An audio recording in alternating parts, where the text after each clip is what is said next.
When's the last time you had? Last night. Was it with a boyfriend or just? Yeah, it was with a boyfriend. It was with your boyfriend. It was with my boyfriend. He's so not my type. I would say. Your boyfriend's not your type. He's tall and blonde. We are a great couple. I agree, but he's tall and blonde, and that's not my type. Smash or pass me? On you? Yeah. Smash. Yeah. Wait, let me get your number. Okay. Well, I'm not gonna pay the check if you're not gonna sleep with me. That doesn't make any sense. What do you mean? Like, I mean, okay, like. Okay, well, you don't have to be weird about it. It's just like I'm not really sure. You Like I wasted don't my think. time already. You know, the whole thing's kind of a waste. Wow. I mean, nobody really disrespected me like that before. Like I don't know what the You heck. don't have to be dramatic.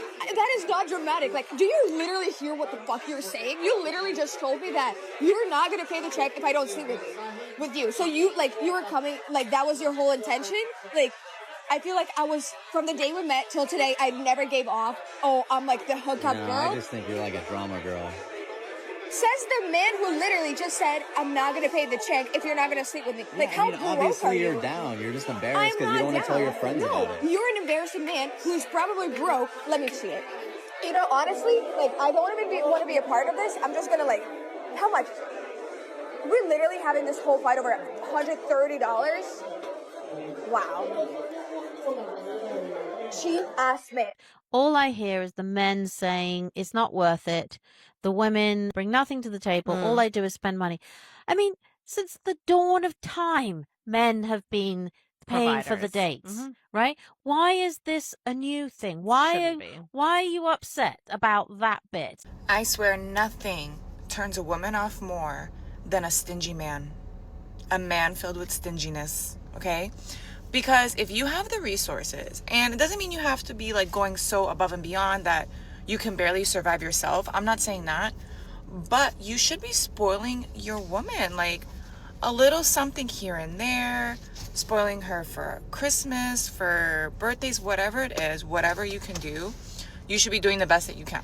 At the end of the day, it's the thought that counts. And a man who makes an effort to show his appreciation, to give you a little something, women see that and women love that. But a man who doesn't do that and has the resources to do it, he's on the other team. He's playing for the other team.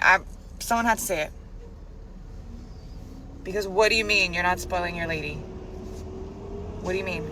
I just don't get that. I love to see a wife who you can tell is so spoiled by her man. And I'm not saying the man has nothing and he just gives his wife everything. I'm not saying that. But you can tell. You guys know what I'm talking about. You can tell that he freaking adores, loves his wife, and spoils his wife. I love to see that. Love to see it. It shows a lot. Those are acts of service. And if your woman doesn't care about like material items, that's fine. But whatever you gotta do, you gotta put some effort in. You gotta put some work in. Okay, buddy? Okay? Because stinginess in a man is like, the worst. The Captain Save-A-Ho economy just filed for bankruptcy, and the creditors are livid. For generations, a woman could summon a man to fix the car, pay the bill, kill the spider, and carry the weight. Then she spent a decade announcing she didn't need him, loudly, on every platform. The men believed her, holstered the cape, and now she's stunned the rescue chopper respected the no-fly zone she personally declared. If you appreciate a man who takes "I don't need a man" as a complete sentence, subscribe to Alpha Reloaded. We listen the first time. Let's just get one thing clear. 50-50 is not feminism. 50-50 is patriarchy. And I know I'll have just as many women in my comment section saying, 50-50 keeps me safe. 50-50 makes our relationship equal. But does it? If he disrespects you and you remind him that you paid half the mortgage, does it stop? If he cheats on you or wants to leave after decades of being together, does paying 50-50 make it easier for you to leave? Does it put you in a better position at the end of the relationship? Numbers say no. And the numbers say that paying 50-50 doesn't actually make you any safer. All it actually does in reality is give you the privilege of paying to be near your greatest predator. Because here's the thing, in a 50-50 relationship, this equal relationship, you are still going to be doing all of the things that you would have been expected to do in a provider relationship. You are still going to be having all of the babies, like 100% of them. He's not going to have any of the babies. You are still statistically likely to take on the vast majority of the domestic labor over time, even if it doesn't start that way. You are much more likely to leave the relationship if it ends at a disadvantage. You are still the one put in vulnerable positions, both physically, mentally, socially, all of the above, by being in that relationship. And now with 50-50, you're telling me that it's suddenly equal because the one thing that men were expected to do, bring in a paycheck, is now half your responsibility too? So now you have like 90% of the responsibility and he's got like 10, and that's considered equal? If you need to be giving that much more in a relationship in order to feel safe, that relationship is not safe. If what you're looking for is an equitable relationship, a relationship where there's actually an equal exchange of energy, where you're taken care of as much as you take care of the other person, 50-50 is not going to get you there. And the real secret about it is that men know this too. They know what they're asking for when they ask you for 50-50. They are perfectly aware of the fact that they will end up doing so much less and getting so much more. It's a great deal for them. Of course they're going to ask you for it. Of course he's excited that you're a feminist who's going to pay your own way so that he can get all of those perks, everything that a relationship gives him, without having to even pay for it, without having to do anything. He just has to continue paying the bills, half of the bills, that he would have had to pay anyway. It's bullshit. It's a scam. And it's definitely not feminism. It's patriarchy with lipstick on. So next time a man suggests 50-50 to you, please see it for the scam that it is, okay? I'm not going 50-50. Been there, done that, never will do it again. Because let me tell you something. You mean to tell me I still got to go to work, make money, pay 50% of the bills, then got to come home, cook dinner, take care of the kids, pick them up, drop them off at school, wash, fold clothes, grocery shop, suck and fuck whenever he feel like it, deal with his lies, listen to him snore, look at his receding hairline every night. 50-50, bitch, this more like 80-20, 90-10. This why my girls be crashing the fuck out. God damn, how much can a bitch take? Never again. Plus, I feel like when a woman goes 50-50, it's a certain type of respect that she does not have for the man. It's like you don't really look at him as like a true provider. You feel me? Because you are providing right along with him. You providing even more, because as women we take on more of the responsibilities, you know, when it comes to housework and even when it comes to the kids. So when it comes to that 50-50 shit, I'm never doing it again. I'm gonna always still work and make my own money, but I'm not going 50-50. The best thing you can do for a man who isn't financially ready for marriage is to leave him alone. I know this is going to trigger a lot of people, but listen. A man in a relationship who can provide stability often loses respect for himself. And when a woman stays and accepts it anyway, over time he loses respect for her too. A lot of men will say that they want the woman to stay during the struggle, but deep down, they want to achieve greatness and excellence that is worthy of respect. They want to feel that they earned that woman's love and submission to his leadership. It can make him feel like he married a woman with low standards, low options, and low discernment. Because it tells him that she accepted a version of him that he himself doesn't even admire. This is why you often hear stories where a man becomes successful and suddenly leaves the woman who stayed for the struggle, because she represented his shame and instability. And it's even worse when the woman steps up and becomes the provider and leader, and the man gives up his dreams and just cling on to that woman. And once he becomes successful, he wants a woman who mirrors the identity he now has. And no, I'm not saying marry a rich man and don't marry a poor man. I'm saying marry a man who is stable enough to lead and provide. Because an intelligent man will always want to create security before bringing in a woman into his life and before creating a family with that woman. For more feminine intelligence, like and follow. I am a strong, independent woman was the anthem right up until the bills arrived, the tire went flat, and the rent ate her whole paycheck. A man who keeps his wallet closed isn't being cruel. He's being obedient to the exact independence she demanded at full volume. He simply took, "I've got it," as a complete sentence instead of an opening bid in a negotiation she expected to win. The dating pool in Manchester is tiny. I feel like everybody knows everybody. I can only base my experience on Hinge because I'm only on Hinge and Raya, and Raya's another story entirely because that's global, isn't it? But Hinge specifically, because I go on and off it. I'm chronic for going on and off the app. I go back on it, it's people I've already matched with before. I've seen just like the same cycle of people. So then they'll be seeing me and probably thinking the exact same thing. But it's not just that. Everybody knows everybody. Everybody's dated everybody. Even if you don't already know them or know of them, through somebody who's dated them or through whatever kind of social circle situation. You go on her Instagram, you got loads of mutuals, and the mutuals realistically are probably other Hinge girlies. I'm like, oh, for God's sake. It's just this constant cycle. I'm 31. I know at this age everybody's got a past. You can't, not even judge, because I wouldn't judge off it, but you can't think anything of it. It's just life. But it just feels like it's absolute hell out here as it is. And then yeah, you go on and you just think, oh my God, not this again. Especially if you're on the are we dating the same guy group, then you really see it for what it is. So if you're not on that, I highly recommend it. Turns out Manchester is quite a small place after all. The reason that women get so upset when a man is unwilling to pay for their dinner when the man asks them on a date is because we quite literally constantly pay for our own friends' dinners. And you're telling me that you invited me on a date and you can't pay for it? Let me give you examples. So literally, I never worry about splitting the bill with a good friend. Like, I just don't do that, right? So I have a couple of friends that are between jobs right now. There is no bone in my body that would ever ask them to split the bill for a fucking plate of pasta or a plate of enchiladas. Do you know what I'm saying? Like, that to me is so disgusting. It's like, why am I even going outside if I cannot pay for my friend's plate of pasta? So that's, I think, really what makes us so offended as women, that you want to split. It's like, we treat our own friends better than that. Literally, even if I was in a bit of a bind, I would so much rather like make sure my friends are good and not worry about the bill. And they're the same way back with me. Like, there's no one in my friend group that ever splits money over an Uber, worries about who got the last round of drinks. Like, someone just fucking does it. And I understand I come from a place of privilege, but like, bros, I can guarantee all women, like no matter how much they're earning, are treating their female friends so much better than you are if you for a second hesitate over paying for her fucking dinner. It's giving pathetic and stingy, and that's the least favorite quality that we all have in men. Take her to somewhere that you can afford if you're worried about the price, okay? Just go somewhere in your price range, but don't you ever ask her to split the bill. That is so freaking offensive, because she would never do that to you. As a man, it should never be your mission in life at all to fix a woman. You're not supposed to fix broken women. A woman's healing is supposed to happen from the Most High. You can guide, you can support, but you can't save someone who's committed to their own damage.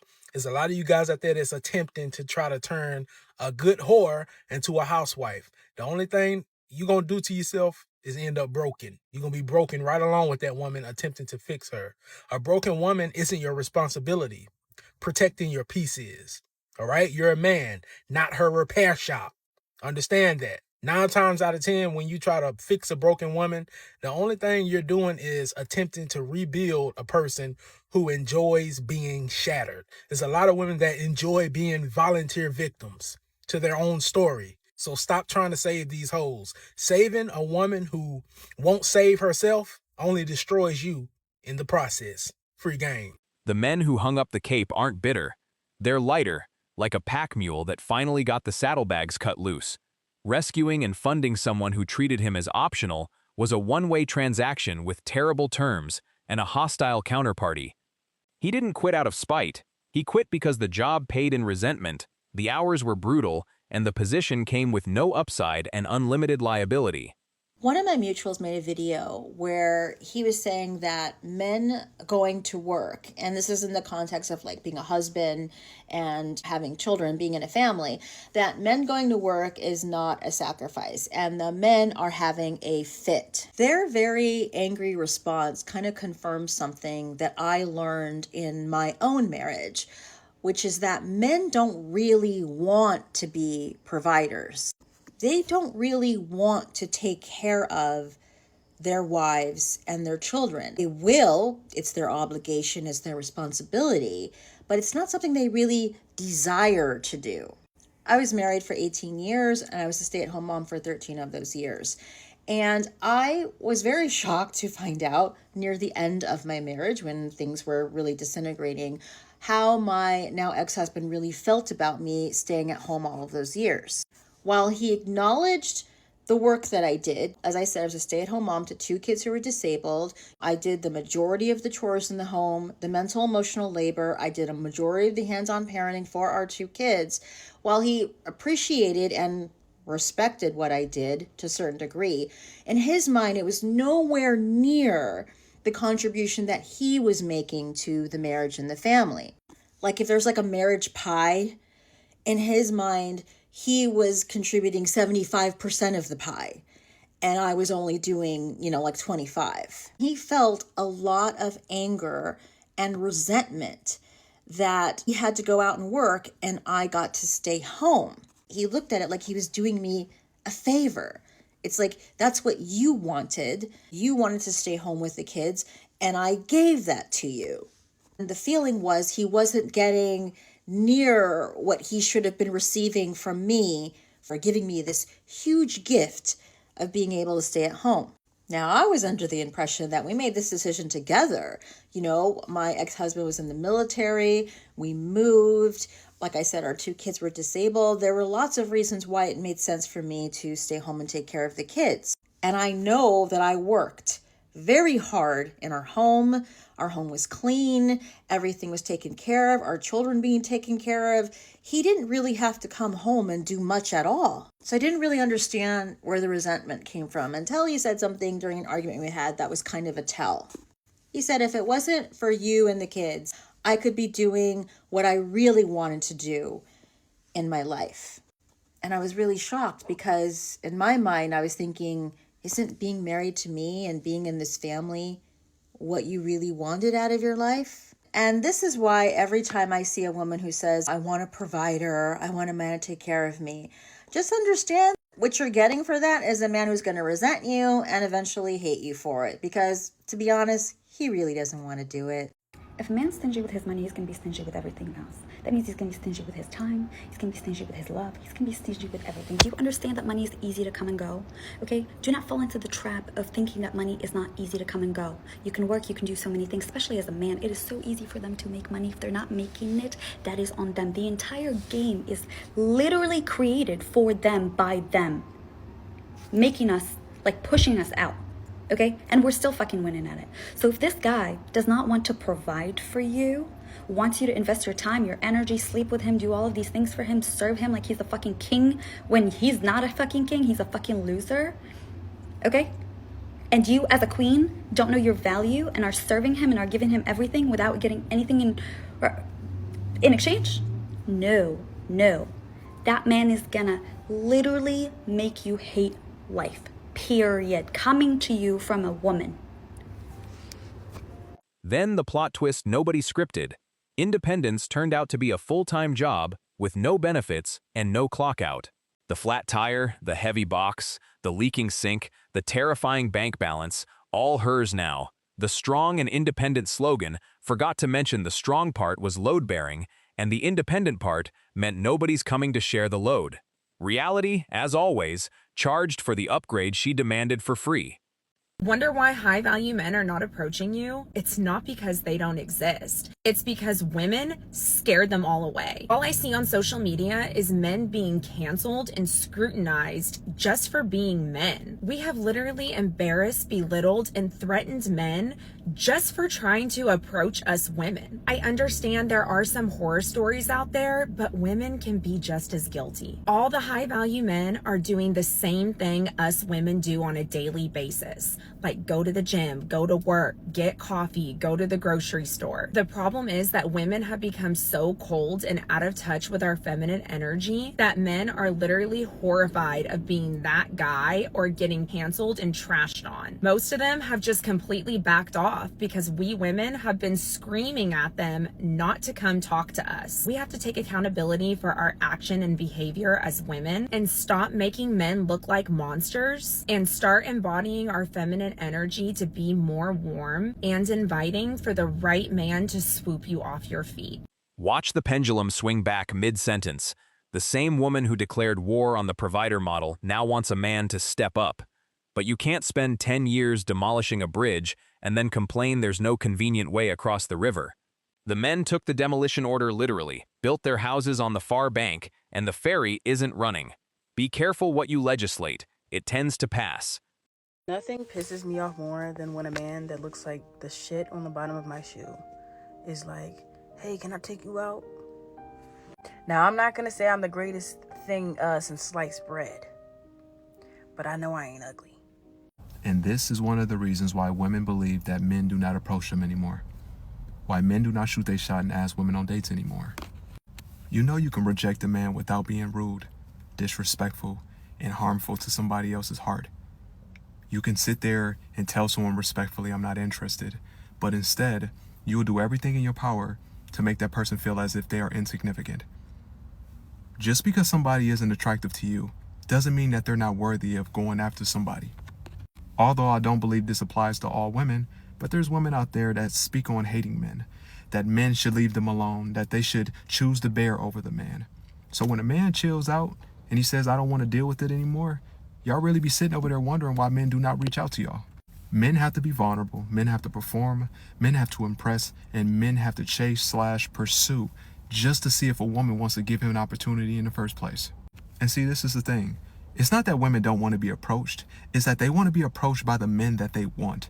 But it doesn't work like that. And if you do want the man you want 100% of the time, then you're going to have to shoot your shot at the men that you want. But you're not going to do that, because what if the man that you like doesn't like you back? You'll hear women say, oh, where's the guy who sets reservations, gets flowers, and picks me up on time? But there's plenty of men that would do that. But since you don't like them, you don't give them a chance. It's the fact that you want the man that doesn't like you, or the man that you like, to do that, but he doesn't. So since he doesn't do it, you say, oh man, men are not romantic. Men don't show love. Men don't do this. No, it's the fact that the men that you want are not willing to do it. But the men that are willing to do it, you won't even give them a chance. So to my ladies, if you do want a man to approach you, be approachable, be kind, whether you like the man or you don't like him and you reject him, that's cool. But you don't have to be disrespectful. Give yourself an opportunity for the right man to come into your life and treat you right, instead of giving yourself to people who are going to take you for granted. When the provider won't provide, the relabeling machine roars to life. A man with savings isn't responsible. He's stingy. A man declining to fund a stranger's lifestyle isn't prudent. He's emotionally unavailable. Notice the pattern. Any male behavior that removes her leverage gets a scary new name within the week. The thesaurus is unionized and working doubles. The argument clocked out years ago. You know something I thought about? There are not a lot of men on this earth. Let me take that back. There are not a lot of men in this generation that serve women. And I emphasize on the serve, because I've dated so many men and also have spoke to a lot of men that are very much not into serving women. It's always, well, what do you bring to the table? Well, what do you have for me? Well, I got you this the other day, now you owe me. It's always that. And it's very sad, because only a small percentage of men were raised properly, where a woman does what she does, a man does what he does, and y'all come together as a team, as a partnership. There's roles for each side. And trust me, a man is gonna do what he needs to do, as long as you do what you gotta do. That's it, that's all. But it's the fact that men still seek women to do this for me, pay for this. Oh, you forgot about this. Open your own door. Like, just crazy stuff. And that's not how I was raised. The fury finally settles into a grim acceptance. No man is coming to save me, which reads as a tragedy in her video and a mission accomplished in his. She got exactly the autonomy she ordered. Full independence. No rescuer, no provider, no safety net. The cape's in storage, the chopper's grounded, and the no-fly zone is being honored to the letter. The men didn't abandon her. They just finally took her at her word. After dating for so many years, I have seriously come to the conclusion that if a man is not where he wants to be in his career or even financially, he is not going to be able to 100% commit to you. He might want to, he might love you and see a future with you, but he is not going to be able to go above and beyond to meet your needs and your wants, because his mind is elsewhere. As a man, they are hardwired to be providers. If they are not where they want to be and do not feel capable of being that provider, they are not they're literally not going to have the capacity to give you everything you want and need in a relationship. It's a sad truth, and it sucks, and it's so hard dating in your 20s and your 30s, even like your early 30s, because it's like, as a woman, you feel ready to settle down. You feel like, okay, I'm where I want to be. I'd like to have kids in a couple of years, whatever. But if he, you know, is still trying to reach these goals, he is just not going to be able to meet you there. It's tough. It's really tough. I really feel like it comes down to biology. Your strength, your resources, and your protection are gifts, not obligations owed to anyone who demands them while insulting the giver. Provide for the people who value it. Your future, your family if you build one, your own foundation. The rescue instinct didn't die of cruelty. It died of being told, loudly and repeatedly, that it wasn't wanted. Subscribe to Alpha Reloaded for more. Drop your thoughts in the comments, and hit that like button on your way out. See you next time.